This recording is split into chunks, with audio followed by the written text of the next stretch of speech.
माझं सांगणं एक आहे का की जेवढे अंडरस्टँडिंग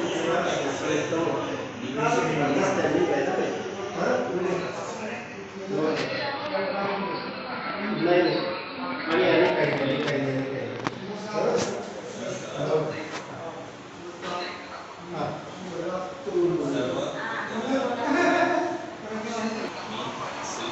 नमस्कार, मी श्रीनिवास कुलकर्णी आपल्यासमोर मन्युसूक्त सादर करत आहे. वेदादिर्मः वेदपुरुषादिर्मः हरिः ओम. यस्ते मन्यो विदधवज्रसायकसह ओजः पुष्यति विश्वमानुषक साह्यामदासमार्यन्त्वजा सहस्कृतेन सहसा सहस्वता मन्युरिन्द्रो मन्युरेवासो देवो मन्युर्होता वरुणो जातवेदाः मन्युं विशो ईळते मानुषीर्याः पाहिनो मन्यो तपसा सरुषाः अभीमन्यो तपसस्तवीयान् तपसा युजाविजो हि शत्रून् अमित्रः वृत्रः दस्युहा च विश्वावसून्याभरात्पन्नाः कौहिमन्यो अभिभूत्योजा स्वयं भूर्भावो अभिमातिशाहः विश्वचर्षणिः सहोरिः सहावानस्मास्रोजः पृतो नासुदेहि अभागः सन्नपपरेतो अस्मितवक्रत्वात् विषस्य प्रचेतः तन्त्वा मन्यो अक्रतुर्जीराहं स्वातनूर्बलधेयाय मेहि अयन्ते अस्म्युपमे शर्वां प्रोतीचीनः सौरे विश्वधायः मन्यो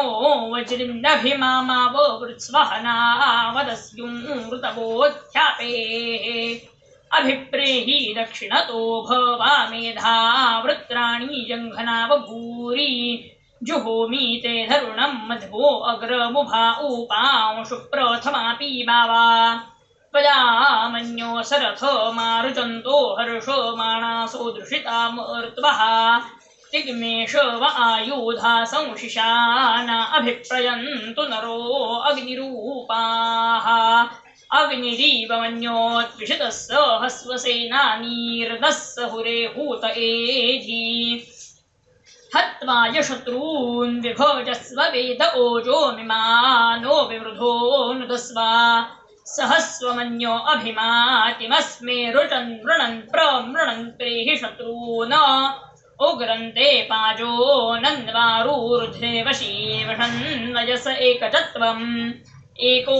बहूनामसि मन्यवीळितो विषं विषंयुधये संशीशादि अकृक्तरुक्तमया युचापयन्त्यमन्तं घोषं विजयाय कृण्महे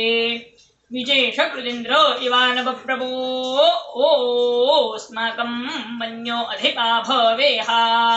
प्रियन्ते नाम सहुरे गृणीमसि विद्मादमुत्संयत आबभूथा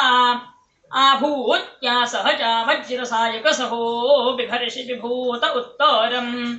क्रत्वा नो मन्यो सह मेद्देधि महाधनस्य पुरुहूत संसृजे संसृष्टं धनमुभयं समाकृतमस्मभ्यं दत्तां वरुणश्च मन्युः